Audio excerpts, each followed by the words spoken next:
Hello and welcome. On behalf of CME Outfitters, I'd like to welcome you and thank you for joining us for today's CMEO briefcase entitled Tailoring Therapy to Fit the Whole Patient with OSA-Associated EDS, Excessive Daytime Sleepiness. Today's program is supported by an educational grant from Axon.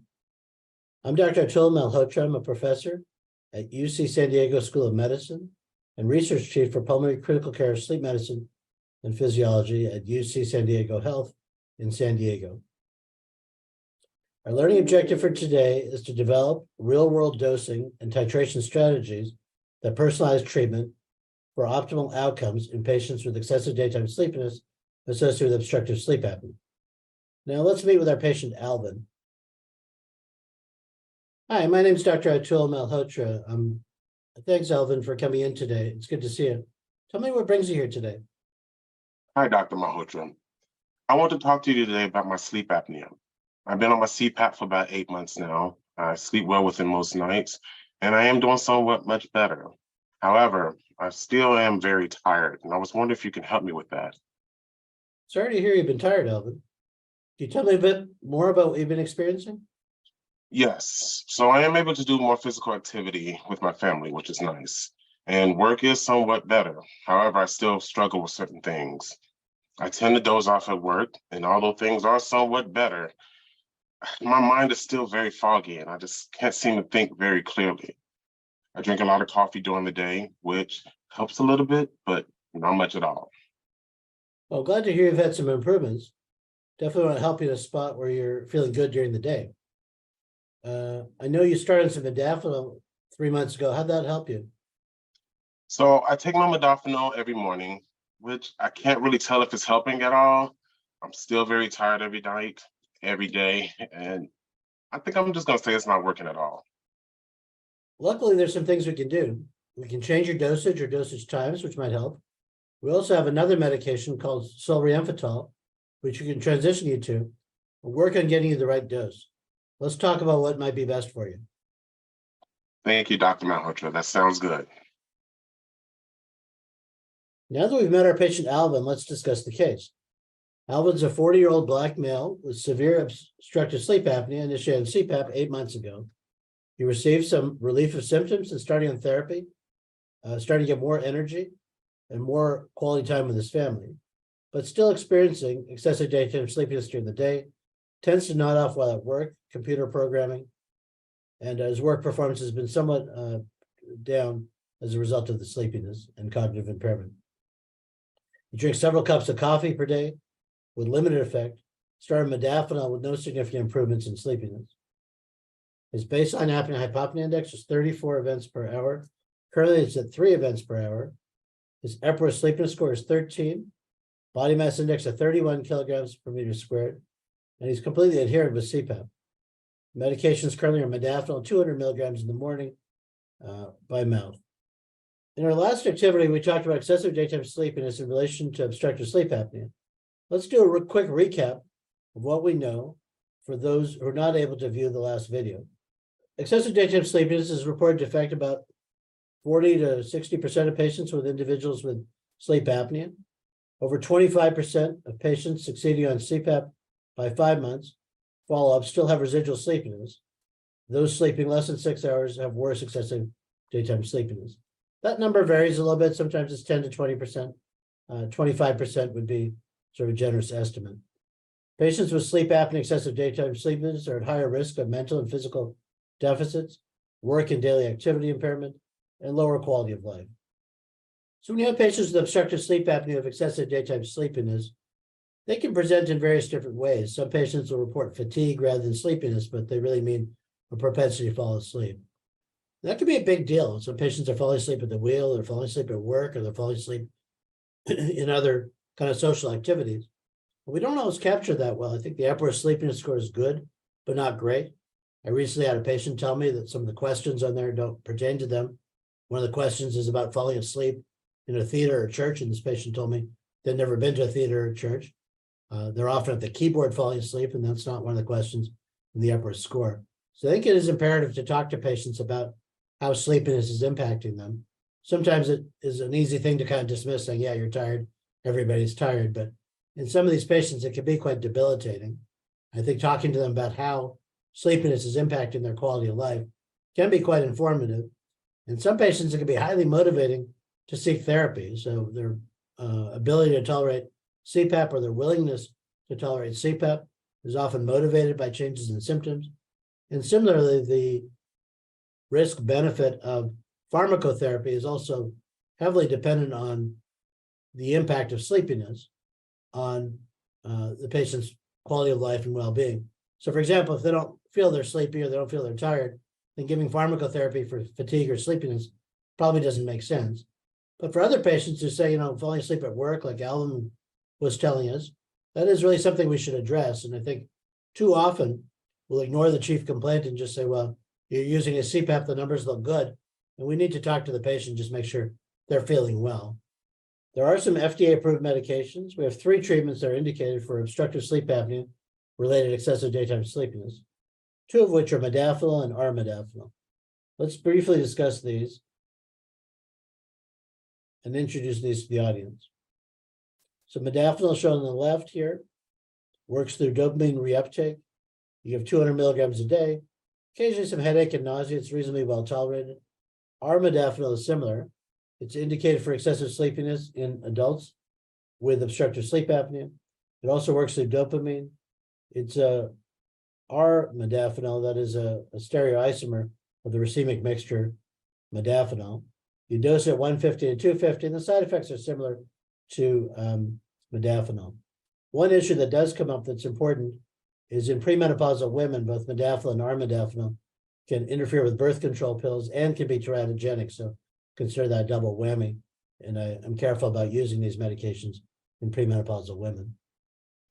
We now have been introduced to modafinil and armodafinil, but what about efficacy? Let's take a look at some of the literature. So we see here a forest plot that summarizes a lot of different data. The 0 line is no efficacy, and to the left of that is some efficacy. On the left favors modafinil or armodafinil. You can see this meta-analysis. The Epworth Sleepiness Score does improve on average by about 2 points on the scale with modafinil and armodafinil. This is a systematic review suggesting some benefits to treatment.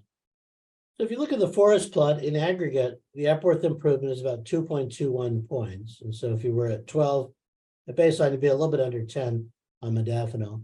That's consistent with my clinical experience. There is some improvement with modafinil. The results are a bit varied. Alvin is a typical example where the improvements are modest, or he didn't perceive much of an improvement at all. But it does vary.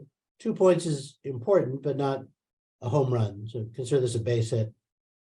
The CPAP improvement is on the order of 3 points. So the modafinil improvement is slightly less than that, although the two can work together somewhat synergistically. One dosing strategy that we have to help patients is to get the most out of modafinil is to do split dosing. You can see here the data on the left, mean change from baseline in the maintenance of wakefulness test, sleep latency times on the right, percent of patients remaining awake for the first 20 minutes of both maintenance of wakefulness test sessions. There's a 3-week randomized, double-blind, parallel design study, 58 patients, and once daily dosing or split dosing are being compared. So one dosing strategy that we have to help patients get the most out of modafinil is split dosing. You can see this on the graphs here. On the left is the mean change from baseline, the maintenance of wakefulness test, sleep latency times, and the right are the percent of patients remaining awake for the first 20 minutes of both MWT sessions. You can see in split dosing, it does have some benefits in terms of the percent of patients and in terms of the baseline MWT sleep latency time. My clinical experience with this is a bit variable. I will sometimes give patients a split dose if they feel the modafinil is wearing off. In theory, giving modafinil late at night or in the afternoon or evening could interfere with or disrupt nighttime sleep. There are some published data saying it doesn't do that, nocturnal sleep is okay if you take modafinil in the afternoon or evening. My clinical experience is a bit varied. Sometimes patients say if they take it too late in the day, they can't sleep.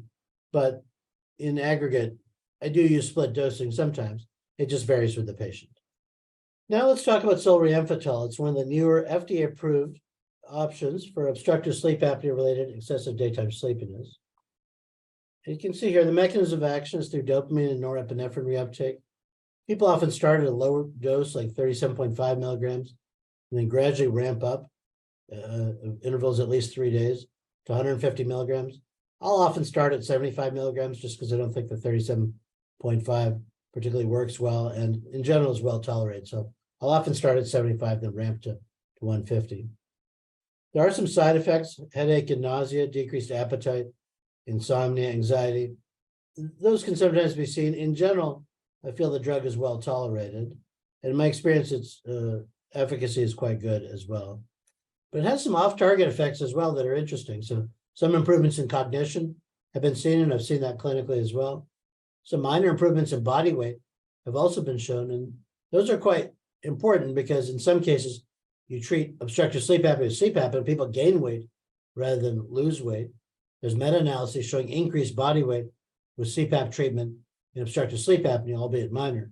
But the fact that solriamfetol leads to decreased body weight rather than increased, to me, is quite helpful. No patient wants to come see their doctor for a treatment that might increase body weight.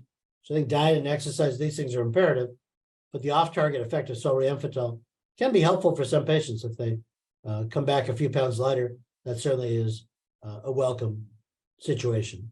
So let's look at the efficacy here on the slide.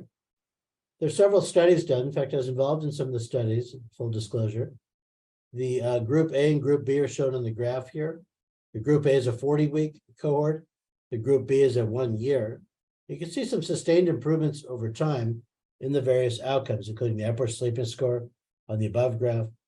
And on the group B, you can see the Epworth score improves in the various groups, and there's sustained improvement over time. You can see a bit of a dose response effect where the higher doses of solriamfetol are associated with bigger improvements in the Epworth Sleepiness Score.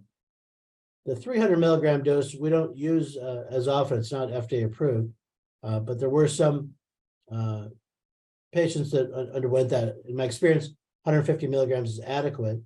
And you can see on the graph here, both for narcolepsy and for sleep apnea, there's sustained improvements over time. So you can see on the graph here, there's sustained improvements over time, both for sleep apnea and for narcolepsy. So you can see in group A and group B here that there's sustained improvements over time in the Epworth Sleepiness Score. We're not seeing evidence of tolerance or tachyphylaxis, and clinically, I've not seen dose escalation whereby people need more and more of a medication over time in order for them to get effects. It's early days of these medications, so maybe time will tell. But so far, I've not seen dose escalation or tolerance. If people get improvements, they're sustained over time, consistent with the data we're looking at here on this slide. There's some evidence that solriamfetol may affect body weight, something of significance to sleep apnea patients who tend to be obese. And we're going to discuss some of the findings here. This is a study that we published in Sleep Medicine back in 2022. On the left is a solriamfetol dose on the x-axis. That's a 12-week result. And on the right is the graph looking at results at 40 weeks, again with solriamfetol dose on the x-axis. You can see the percent change in body weight on the y-axis, and you can see that there's decreases in body weight, particularly in the high doses of solriamfetol. But even the lower doses, weight is coming down somewhat with this medication. And for some sleep apnea patients, that can be a big deal. Occasionally, when you treat sleep apnea patients, they gain weight rather than lose weight. There have been meta-analyses on CPAP showing some minor increases in body weight. And so this weight loss is certainly a welcome side effect.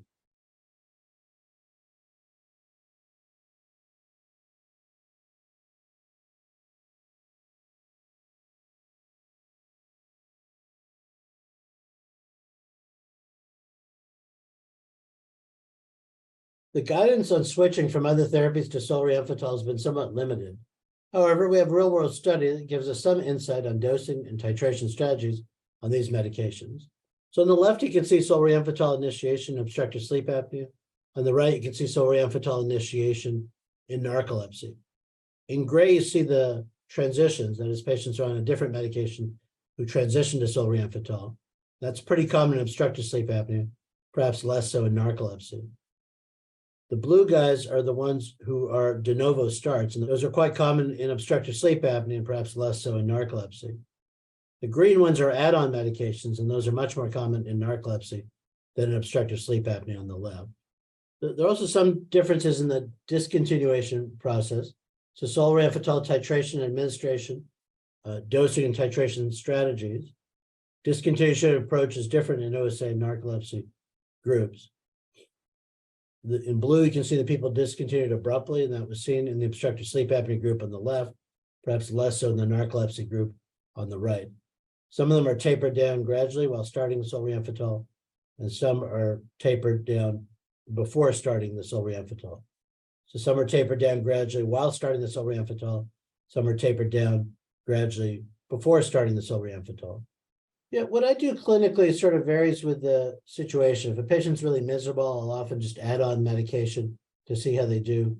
If they really have no efficacy whatsoever, like what Alvin's describing, I might just stop them at modafinil. There's no rebound or anything with discontinuing it. So my clinical practice does vary a little bit, consistent with the data we're looking at here. Yeah, I think it's important to look at physician considerations and characteristics for why we switch different medications. On the left is obstructive sleep apnea, and the right is narcolepsy. Sometimes there's really no major patient factors considered in sleep apnea. The severity of sleepiness is something important, and perhaps comorbidities are important as well. Likelihood of adverse reactions is something hard to judge sometimes, so I don't particularly use that much. Age can be a factor in some cases if you want to avoid certain medications that may be risky in the elderly, for example, though that may be a more minor situation. Employment situation, these things can be important. Concomitant medications if they're drug interactions, but these are not big factors as far as I'm concerned. When you look at the dosing and titration strategies, they are different by sleep apnea and narcolepsy groups. So on the left, you see obstructive sleep apnea here. On the right, you see narcolepsy. And in obstructive sleep apnea, people will start with the lower dose, sometimes at 37.5, and then ramp up to 75 milligrams, or in some cases, 150 milligrams. But in narcolepsy, people often start at the higher dose, the 75 milligrams, and then occasionally ramp up to 150 for the stable dose. As I said, my clinical practice is to start at 75. I don't see much safety issue or tolerance issues at 37.5, and the efficacy is pretty modest there, so patients will often do fine if you start at the higher dose. So as I mentioned, I'll typically start at 75 milligrams rather than 37.5 milligrams. I don't feel 37.5 has great risk or great efficacy, and so I'll often start at the higher dose. In my experience, it's pretty well tolerated. When I'm doing this clinically, though, I'll often tell patients that there's a range, and 75 milligrams is good, but 150 milligrams may be even better. So I'll occasionally give patients the flexibility to take 2 of the 75 milligrams, and that way, when they come back to see me in the clinic, I'll have a good sense of whether 150 milligrams is a good idea or not. So that happens often. In fact, it happened the other day where a patient came in saying, yeah, I started this and it was good. I took 2 of them and it was even better. And so the next prescription was for 150 milligrams rather than 75. But, I tell them about the side effects or potential side effects so that they're not just going up and up in the dose without any supervision. So if they go from 75 to 150, I tell them not to go over 150 without talking to me. And it's important to check their vital signs and check their clinical status before just ramping up the dose unsupervised. So on the left, you see obstructive sleep apnea. On the right, you see narcolepsy. And there are some adjustments made over time. The people who are de novo starting on medication will have 55% on the left and 53% on the right. They have fewer adjustments. The ones transitioning, perhaps by definition, have more adjustments. And the ones who use add-on therapies are also kind of 50-50 for sleep apnea and somewhat more for the narcolepsy patients on the right. So what I do clinically typically, as I said, I'll start at 75 milligrams. And if I see side effects, that's uncommon, first of all. But if I do, I might back off the dose, although I can't honestly say I've done that in recent memory. And if they have partial efficacy, but not complete efficacy, I'll go up to 150 milligrams. It's rare that I have to back off because of tolerance issues or side effects. And occasionally I've gone over 150 milligrams, even though that's not FDA approved. We did study up to 300 milligrams in the research studies. So I have occasional patients that are on bigger doses, but for the most part, they'll do fine at 75 or 150 milligrams. And I don't make a lot of adjustments beyond that. There are occasional patients I'll give adjunctive therapy, like for sleep inertia issues or that kind of thing. But in general, Patients seem to do okay on 75 or 150 milligrams of solriamfetol. Okay, so we've learned a lot so far. Let's revisit Alvin, who was our patient that we met. This is a 40-year-old gentleman with severe sleep apnea and CPAP. What aspects of Alvin's presentation do we need to consider? Well, first of all, he's adherent with CPAP. That's a big part of it. I often see patients who are given sort of Band-Aid type medications when their treatments have not been optimized. And so for me, it's imperative to really optimize duration of sleep and CPAP adherence and residual apnea, all those things. What should we consider regarding Alvin's modafinil? Well, I want to make sure he's taking it. I want to make sure that he is not having side effects from it. I want to make sure that he's not underestimating the benefits. Occasionally, I'll have patients who are taking modafinil and maybe drinking less coffee, and the one is offsetting the other. But in Alvin's case, I don't think he had much benefit. He was pretty clear on that. And the question might be, what dosing, titration, and other transition strategies should we use moving forward?